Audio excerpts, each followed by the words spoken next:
Hello everyone, this is Why I Don't Go Camping Anymore by ROFLKorean.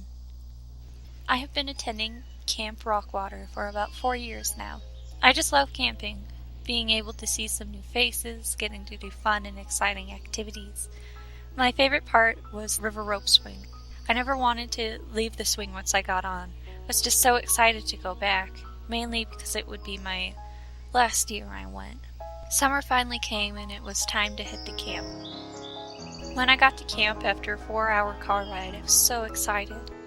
I was just on a big nostalgia trip, remembering all of my old favorite places.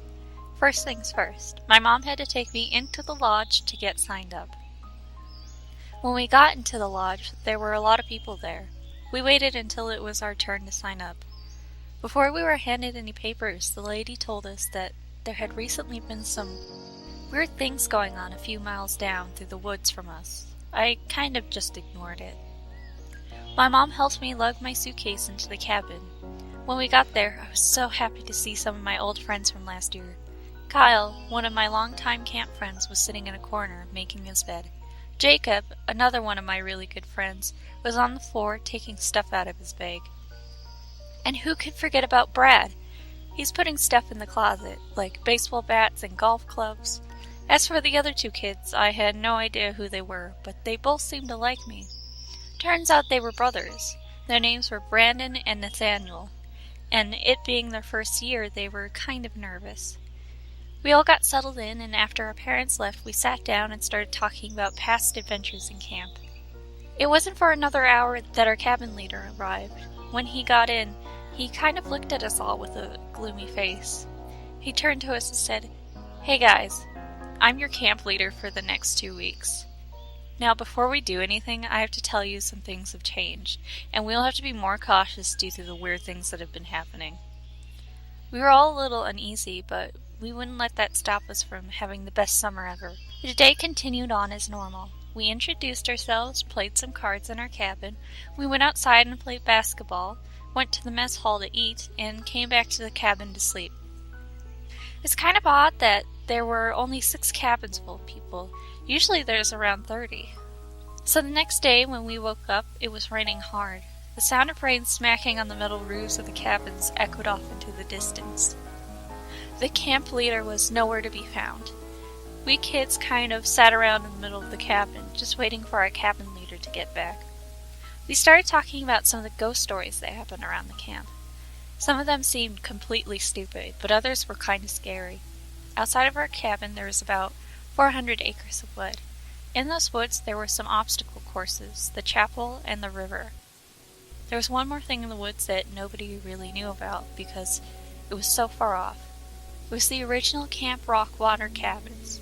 There were only a few of the older cabin leaders who knew about it and how to get to them. Supposedly, back in the early 1900s when the camp was first established, 2 kids got into a fight in their cabin. One kid killed the other in his sleep. He had apparently taken a heavy rock and dropped it on the other boy's head. Legend has it that the presence of the boy who was killed lurks around the old campground in the chapel.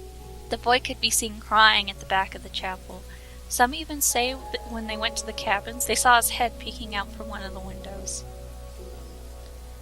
At this point, everyone in our cabin was really scared. I swear Brad was going to have a panic attack. Our camp leader came rushing in through the cabin door. He told us that we needed to pack our things and go to the lodge. We would have to call our parents in the morning to tell them to take us home. We walked all the way from our cabin to the lodge in the rain, completely drenching our stuff. When we got there, only 4 other cabins had been there. I was sitting next to the fireplace with my cabin mates when we overheard people talking about what was going on. Someone said that all of Cabin 6 had gone missing after returning from the chapel. Later that night, I woke up all my friends. I wanted to go and check out what had happened in the woods. Though at first they were very hesitant, they still agreed to take along with me. We grabbed a few flashlights and snuck past the cabin leaders that were still sleeping near the exit. When we got outside, it was still raining, but now it was pitch black outside. This didn't stop us from heading over to the woods. When our group finally got to the mouth of the woods, Brad and Jake just couldn't do it. They sadly walked back to the lodge through the shortcut in the gardens. All that were left were Kyle, Brandon, Nathaniel, and I. We walked slowly through the thin path towards the chapel. Every now and then we would trip over some uprooted trees, but we still kept going. We could see the chapel ahead of us, but there was something wrong. It was very quiet. The rain had stopped. There was no wind, nor any kind of animal in sight. As we walked to the chapel, Brandon, who was carrying one of the flashlights, just started screaming. He ran as fast as he could towards the camp and dropped his flashlight. The light was shining towards the chapel, and through one of the illuminated windows we saw the face of a child, crying. We all screamed and started to run towards the camp. Out of fear, we lost all sense of direction, and we had no idea where we were. We came up to the ravine that led down to the river. There was a small black figure that blocked our path. Our only way out was through the ravine. Nathaniel, Kyle, and I began scaling down the side of the ravine when we noticed another figure, but of our own. I shined my flashlight down a ways, and there was Brandon, lying dead, head smashed in, blood everywhere. He must have tripped on an uprooted tree and fallen down the side of the ravine, but we just had to keep running. We were halfway down the ravine.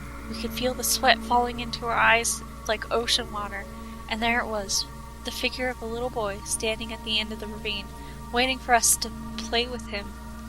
I told everyone just to keep running. I looked behind us, and Nathaniel had disappeared, completely gone. Kyle and I saw old stairs coming up to our left that led up to the back part of the camp. When we got to the stairs and we were almost to the top, we could hear a kid say, "We can play with the rocks." We didn't stop to look back. We ran all the way to the lodge. When we got there, all of the cabin leaders had been awake. 2 other cabins left to go investigate what was going on in those woods. They both went missing. Kyle finally spoke up. He hadn't said anything all night until now. I saw him. The boy just wanted to play with us. Years have passed since that encounter. Kyle has been sent to a mental hospital for serious mental trauma. Jake and Brad were found buried under that chapel after they demolished it. Their bodies were cut up, their hands cut off, and put into a small chest across from them. As for the other 3 cabins of kids, nobody ever found out what happened to them or where they went. Maybe they just didn't care.